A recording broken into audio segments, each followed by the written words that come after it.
mama boss lady behind Fiber and Fox, and this is episode 45 of my podcast. I'm a crochet designer, I knit a bit, and everything you might need to know about me is going to be linked down below this video, the blog, Instagram, all the shops, and the like. And there's also show notes in a blog post linked below the video as well. Thank you for joining me today. Happy New Year. You're very welcome here. I'm so glad you chose to come hang out with me. It's 2022 now. I think I talked to you New Year's Eve last. I don't have anything super admin-y to talk about today, and honestly, I don't have a ton of content, but I figured I'd show up for consistency's sake, because otherwise with the flow of pattern releases and whatnot, I wouldn't be podcasting until like February, so here I am. And yeah, let's talk some yarny things. Look, I have tea now. That was a fun cut. It's cold here. It's like real cold. I look like I'm sort of dressed on. This is kind of usually how I podcast. My husband's like, "You're pulling a fast one on there with your pajama pants." I'm like, "This is how I always podcast." I'm wearing Fox pajama pants. I have a blanket on my lap, and I have tea because it's cold. I'm not sure what the temperature is right now, but it was pretty chilly today. I think it was in the 20s, which isn't, terrible. It was windy. The high tomorrow is 11. And the low is 3. Can we call 11 a high? Is that even a real high? Those are just two lows, like the low and the lower low. So yeah, 11 degrees Fahrenheit is not very warm, and I do not like winter very much. But we'll be inside cozy with the fire. I don't think I have to. Oh no, I do have to go somewhere rather early tomorrow morning, so that'll be fun. Whew. But yeah, now that I've told you about the weather, I don't usually do this. A lot of podcasters update you on the weather in their area. Is that something you like? Because I never think to talk about that. I don't know. Seems unrelated, but maybe you want to know. Let me know. But yeah, let's actually talk about some content now. Usually like to tell you guys what I'm wearing. What I have on is a modified version of, I'll take it off and show it to you up close, I guess. Modified version of my Granny Isosceles triangle scarf pattern. Are you focusing? I can't tell because I'm looking through the holes. I think so. This yarn is, I think, a bulky weight. The pattern is written for worsted, but it is such that you can modify it to any yarn weight, any yarn combo that you'd like, and just kind of make it till you're happy with the size. One of those patterns. There's no like final stitch count or anything that you need to achieve. So it's written in worsted weight. This is some sort of I think it's an acrylic wool blend that was from AC Moore when they were a thing. I really liked how the tassels looked, but it was like a store brand yarn, and it doesn't exist anymore, so I don't really know what it is, but it's a little bit older, and it's kind of got a fluffy mohair-esque, but it's definitely not mohair because it's from AC Moore, halo to it. Soft, cozy, colorful, and I totally just put it on a podcast. I'm trying to show you guys some knitwear and crochet stuff and the like, but yeah, it was a cozy, clean the house at home day, so I was not wearing a shawl all day. Total honesty here. But designs, we usually talk designs now. Since we last talked, the Fields cardigan has been released. The pattern drop video is up on my channel. I will link that for you. And it has everything you need to know about the new cardigan pattern, sizing, testers, yardage, difficulty level, all sorts of good info. So you want to go check that out before you consider purchasing the Fields cardigan. It's a great information source. I always do what I call pattern drops when I release any pattern, and it like I said, it gives you a little bit of more info on the pattern before you decide to purchase, and hopefully gives you a bunch of inspiration too, because I always include tester photos and lots of different color yarns and body shapes and all of that, so you can really visualize how it's going to look on you and your wardrobe. So that came out last Friday on the 7th, and then today's Monday, but when you're seeing it, it's the 14th. Is that how weeks work? And then on the 21st, I am releasing, I don't have the adult size version, but I have the toddler size one here. The Through the Rain cowl, which is looking very creasy because it was sitting in, hang on, very well. Through the Rain cowl. This is the toddler one. It's my daughter's, but I have a larger one. I've shown it in previous podcasts, but this is coming out in next Friday, and there'll be a video for that as well. This one is written there. I decided I was going to do 2 separate PDFs, but then also sell it as like a bundle if you wanted to get all of them, so you weren't paying the price if you didn't want the kids version or whatnot. So I have the mama adult size version and then the toddler and the kids as another PDF together. But there'll be a discount if you want to get all of them kind of bundled. So toddler, youth and adult mama sizes. And it's a great project for minis, scraps. I use mini skeins, but I definitely didn't use all of the mini skeins depending on the sizes that you're making. I was able to make an adult size and a toddler size using the same mini skein set. I changed the main color, but you could definitely make a child and toddler size with the same mini skeins. I don't think you could make all three. That would be a stretch. But yeah, a lot of options, and it looks, I keep showing you because it's just so beautiful. It looks complicated. It might take you a second to get the hang of because it's just a little bit different than you might be used to stitch placement wise, but it's actually a very basic stitch and it repeats throughout and you're just changing colors and it just kind of looks magical. So it looks like kind of mosaic sort of situation. And I love it very much. So Through the Rain Cowl coming next Friday, there'll be a pattern drop for that. And I hope that you make one and you post pictures of you and a tiny human together because that really makes me happy. Mama and me sets. But again, if you don't want to make it for kids, you don't have kids, whatever, you just want to make adult size ones, you just want to make kid ones, whatever, you'll have options there with the pattern as well. This is typically where we talk about WIPS, but I don't actually have any WIPS at this current moment. Like when I finish the podcast, I'm probably going to go cast on some new socks because I just finished a pair this afternoon. But, I meant to grab the blockers are on the wall. Maybe I'll get that in a second. But WIP-wise, I do have the Hiedra socks. Or not socks, mitts. I've made no progress on. Talked about them last time. They are by Fibertails and they are a cabled fingerless mitt. And I still have that much of them done.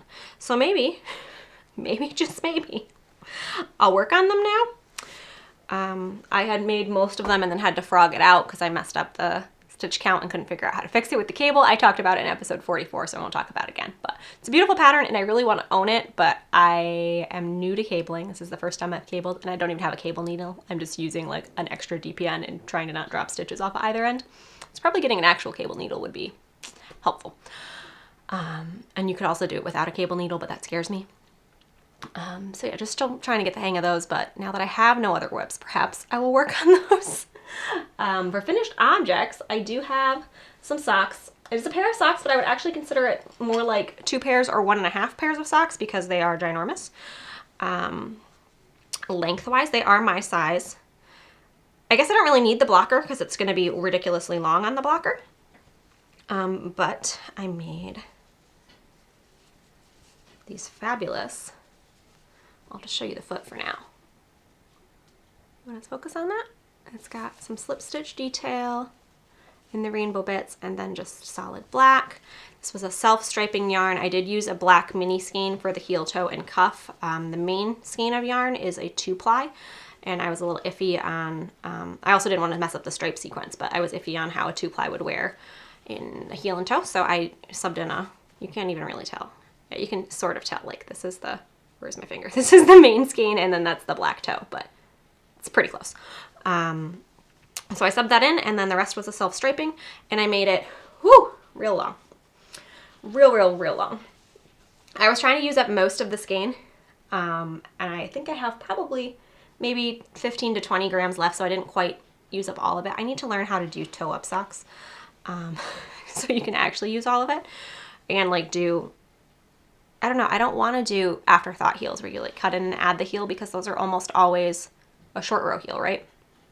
I don't think you can't gusset it because it's part of the foot, and a heel flap and gusset fits me the best. So I don't think I'm going to do that, but they're actually, I don't know if you can tell. This one starts with purple and this one starts with red because the way I split the skein off into 2 skeins, I wound this one and then I wound that one off of that one, so that one was wound the opposite direction. And I think it's kind of fun. I was going to fix it, but they do match up. They're just reversed, I guess. And they are mid-calf length. I didn't realize they were going to be that long. When I cast on, I was using my normal size 1 Hiya Flyers, which are the only needles I used in all of 2021 because they are my very favorites. I cast on 60 stitches, which normally works perfectly for me sizing-wise, but obviously my calf is a little thicker than my ankle because that's generally how legs are. So this is like, it fits on my calf, but it's like maxed out. And then, yeah, it fits the rest of the way. Like once it gets to like probably about there, it fits really great. So if I were to do super long socks like this again, I'd probably start with 64 or more stitches and then decrease down, which, you know, makes sense because your leg goes whoop. But I didn't think they were going to be that long, honestly.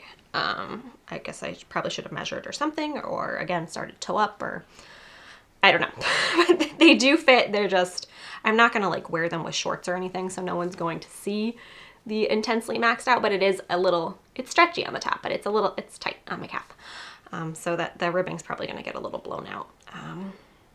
But they work, and I could fold them down too if I wanted to, because again, they're really fun. I'll probably take like a fun picture for like Instagram of me wearing them as knee socks, but I'm not actually going to wear them as like knee socks visibly in public.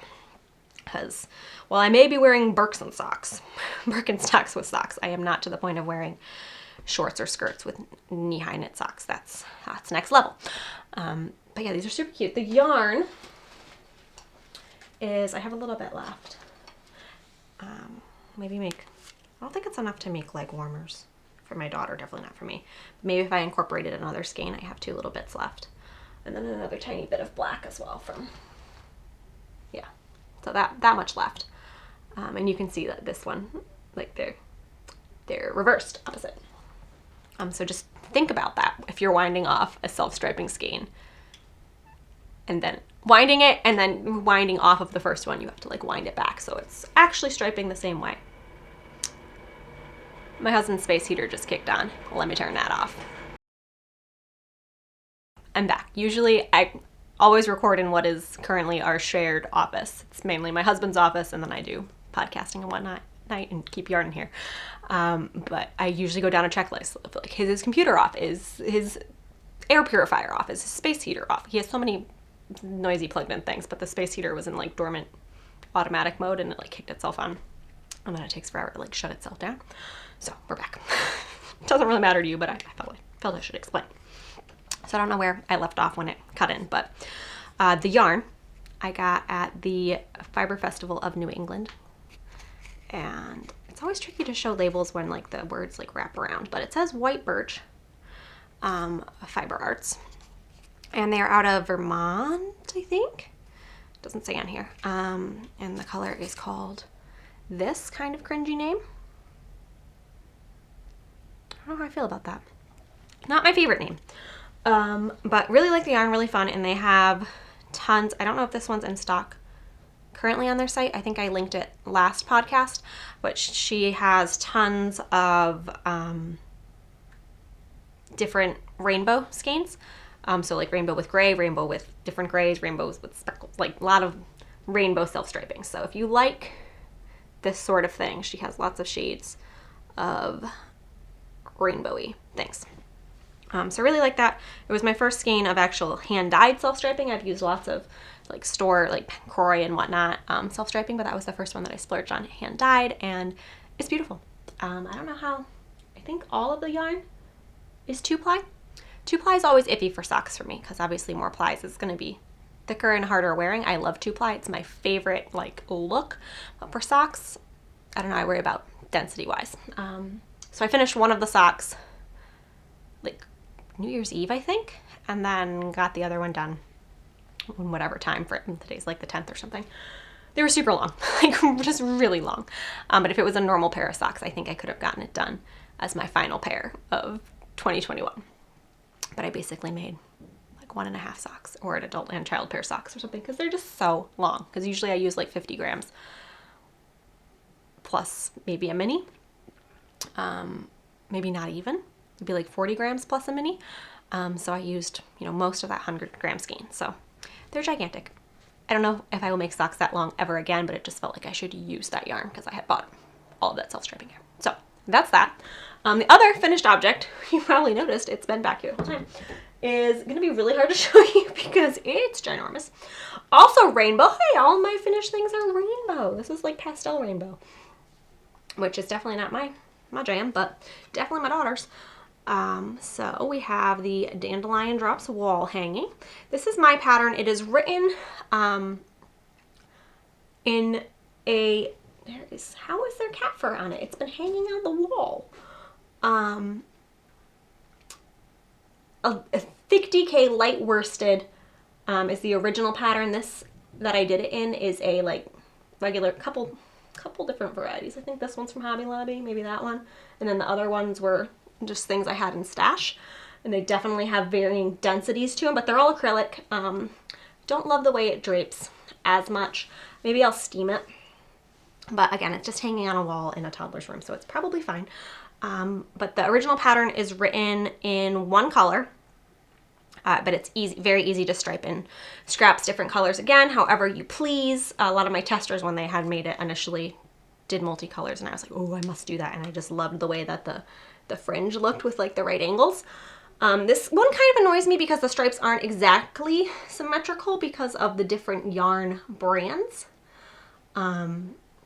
Which, you know, it's fine, but like this one is just way stiffer and thicker. Like you can tell it like boops out a little bit. And it should be, you know, the same width all around. But this one's more of like that red heart plasticky acrylic, and this is like a softer acrylic, whatever. It's going on a wall. I mostly have the tassels done. How beautiful is this branch? It's a silver birch. I've been hanging on to it for a while, knowing that I was going to make a larger one. But I increased the stitch count from the pattern, and then obviously the decrease is to get it down to a point, but you can mess around with it if you want. It's also a really easy pattern to make in different weights, just like the shawl. You could make it, I have a tiny, tiny fingering weight version where I followed the same stitch counts, but I did a smaller hook size. You can definitely hold yarns together. You could throw ribbons in for tassel. You could do a whole bunch of things with this. But I got the fringe mostly. How can I even show you this? I don't even know. This is very awkward. Oh. All right, can you even see any of that? I got the fringe mostly behaving. I had it hanging. In the pattern, I recommend putting it either on a flat surface or hanging it up on a wall and then flattening it out and cutting it. In the pattern, I cut them straight across the bottom. This one I went on a diagonal. So again, just playing around. I kind of like the diagonal better, honestly, than the original, I think. Yeah, I think I do. But again, that's super easy to modify. Just make your fringe a different length. But I didn't have the wall, or I didn't have a nail on my wall that was long enough for this one for where I could cut it. And I was trying to use a pre-existent nail, so I put it on one that was over a doorway, which I don't know why would there be a nail over the doorway? The previous homeowner must have had like some sort of little trinket or something hanging, because it's like literally right above the door trim. So I put it on that, and I was trying to cut in the doorway, and it was just like swaying back and forth. I put a video on Instagram. I was like hairbrushing it, which is a great method to flatten it out, but like it wasn't against anything, so it was just swinging in the breeze. So they're not very even. So definitely a flat surface is best for cutting the fringe. Using a like yardstick or something to either flatten it out. And then somebody also suggested on Instagram to use painter's tape to tape it down, which I think is brilliant because the yarn kind of just wants to do its own thing. And I definitely say in the pattern that you should steam block it or block it, but I haven't. Because it's acrylic, and the green yarn definitely has some more ramen kinks in it. So I probably should steam it and then tape it down and cut it a little better. But I don't usually steam anything, so I don't know. But I should, because I'm usually working in a animal-ish fiber, so steaming with like my iron, because I don't have a steamer, it's a little complicated. It kind of scares me. But maybe I should do that. And then it's going in my daughter's room, and pretty much no one but her is going to see it, so it doesn't really matter. But she has the original one in her room, the smaller yellow one from the pattern with bows hanging on it. It's a great place to hang bows or pins or display something, or just make it a statement piece like that with the stripes and the rainbow. The only thing I wish I changed was that I just hung it back up, so I'm not taking it back down to show you, but I only ended up with fringe in the green, blue, and purple. I wish that I had done smaller or like more shades for the stripes. So maybe like multiple shades of pink, multiple shades of orange, so that it would have ended up bumping down the fringe so that there would have been more colors besides just the green, blue, purple. But it is, again, very cute and for a toddler. So that's all I have to show for 2022 at the moment. Last week was all about getting the Fields cardigan out and getting all that stuff posted. There's a lot of like moving parts to getting a pattern posted in multiple places with a blog post and an email newsletter and I haven't even put it on Pinterest yet. I've really neglected Pinterest. I always say I'm going to get good at Pinterest and then I don't. But yeah, I made the pin images, but I never pinned it, but like getting it in Facebook groups, getting it on Instagram, all the things. It's a lot of parts. So that was last week. And then next week is the other cowl pattern. So I don't think I'm going to jump into another design yet. I do want to do a shawl soon, but that might be February. Yes. Do I have anything else? My notes turned to the page when I got up to fix the space heater. Nope. That's the WIPS and the finished objects. I don't know if this really counts as an acquiring, but I did want to share it with you guys. My husband's grandmother passed away before Christmas. And as they were going through some of the stuff in the house, they came across some knitting supplies, some yarn and some patterns and whatnot. And I am always the one in families where stuff's being cleaned out in any scenario where they're like, Bella will want this, if it's yarn related in any way. But this is I don't think his grandma was a knitter, because it looks like from the contents of the bag that I got, there was some very basic yarns and knit patterns, like how to make like a washcloth.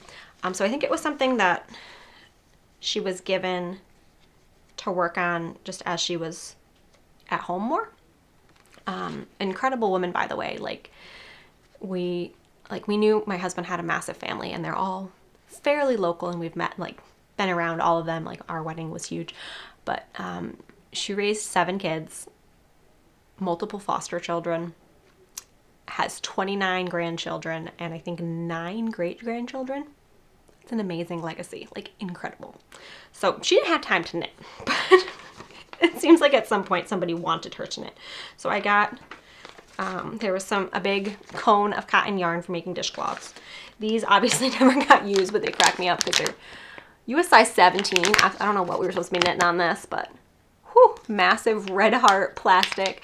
I wasn't I'm not going to use them, but my daughter was like, I can knit with them. They're pink.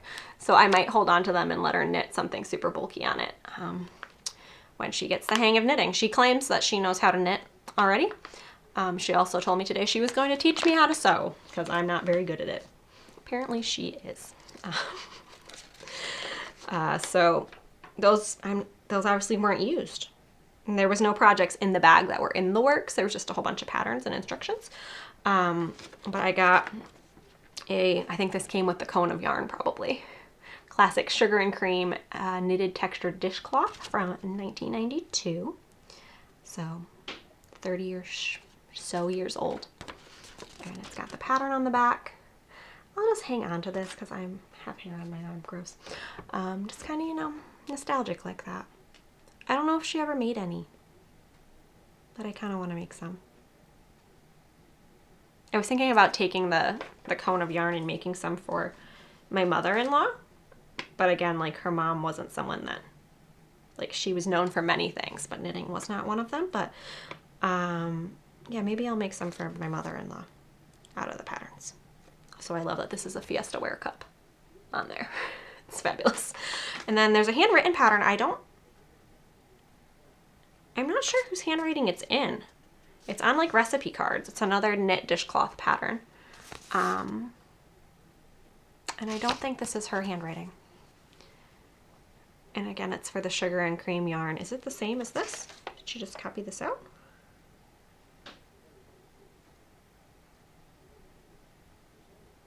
No, this is a end-to-end one, the increase-decrease kind, I think. But again, it would be fun to make some of these. And I love that it's on a recipe card and handwritten. I wish I knew who wrote it. And then this, I don't know if she ever made anything out of this, but Begin to Knit, 35 cents. Super adorable girl on the front. All the basic stitches, easy novelty stitches, and quick things to make. From a store called Key One. I don't know what Key One is. By American Thread. So you want to knit? And then it ends with, With these designs are knitted with soft pastels or bright or gay colors of dawn yarns. Zowie, you're in. That's delightful. I was trying to find a copyright. American Thread from Stamford, Connecticut. I'm from Connecticut, so that's cool. I don't think it has a copyright on it. American Thread Co-Star book number 201. And it's got, you know, quick things to make and basics of knitting. And it just always amazes me that people were able to learn knitting like from books. Because, I mean, I learned from my grandmother, but without someone to show me, I don't think I would have figured it out. Like, I know a lot of people learn from YouTube these days, but if you don't have another human, like I don't think I could do it. So there's a pattern for a knitted Afghan. It's snug and comfortable. Do you describe Afghans as snug? It's a snug Afghan. And then a whole 5 fancy stitches. They look hard to do, but are easy to make. And one of them is a cable. So yeah, just, you know, learn cables from this book. That's cool.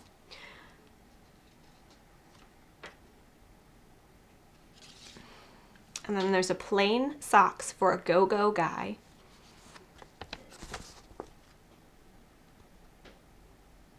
This is what, gotta be like 60s? 70s? I'd say 60s if I had to guess. Dolls and Guys 2-needle mittens. These are actually really cute, and I would like to make some of them. I am not a fan of mittens myself, but my daughter likes them, so I would... A lady's small is the smallest size. I usually do the tin can knits pattern. I hope you guys are enjoying me going through this. For the yearling, the sweater, 6 months to 1 year. And there's also easy to make hats and booties to go with it. That's a lot. Oh, and here are the hats and booties and a child holding a rabbit. And happy sweater dates. You can make his and hers sweaters. He has a slip over and she has a raglan. I don't know how she got it over her hair though. She definitely did her hair after she put on that mock turtleneck. And then there's some basic crochet stitches. There's something on blocking, which is nice. Did blocking mean something else? Because that's not blocking. Blocking continued from page 5. Huh, that's weird. It's not actually blocking. A clam digger shell tank top and a pom-pom poncho. Did you know that pom-pom is actually the correct way to say pom-pom? Like, that's how it started out. Pom-pom. And then we decided pom-pom sounded better, I guess. I don't know. But if you want to be technical, that's what it's called. Poncho is one size fits all. Look at those tassels on there. And then you can make a clam digger tank top for when you go clam digging. And a preteen slipover for all the preteens in your life. Kind of cute. So those are beginner knitting patterns. You can, you know, make sweaters and Afghans for everyone in your life, and then, you know, you're a knitter. So I don't know if I'll actually make any of those things. The mittens, maybe. The socks, my go-go guy definitely doesn't want go-go socks. I don't know. I just get nostalgic about vintage fiber art stuff. Like, I don't know. And it belonged to his grandma. So whether or not she used it, I'm gonna keep it. I have a bunch of stuff from my grandma too. Both my grandmothers are still with us, so I learned from my mom's mom and my mother how to knit and crochet. And I do have some patterns that my grandma was getting rid of as she was tag sailing and such. So I do have some of those books too. I don't use a lot of books. Obviously with Ravelry and whatnot, that's kind of not the thing to do anymore, but I do have them. And maybe I'll make something out of there. Maybe a good snug Afghan. Thanks for hanging out with me and watching me read a how to knit book from an undetermined era. I should look it up. I'll try to put it on the screen somewhere if I can find the date. I appreciate you guys. Welcome to 2022. There's going to be another video next week with the pattern drop, And then I'm going to be doing the box of socks video the week after that. So the next podcast may be, are there 5 Fridays in January? Maybe. Last week in January or first week in February. But I will see you then. Thank you for hanging out with me. I appreciate you, and we will talk soon. Thanks, guys.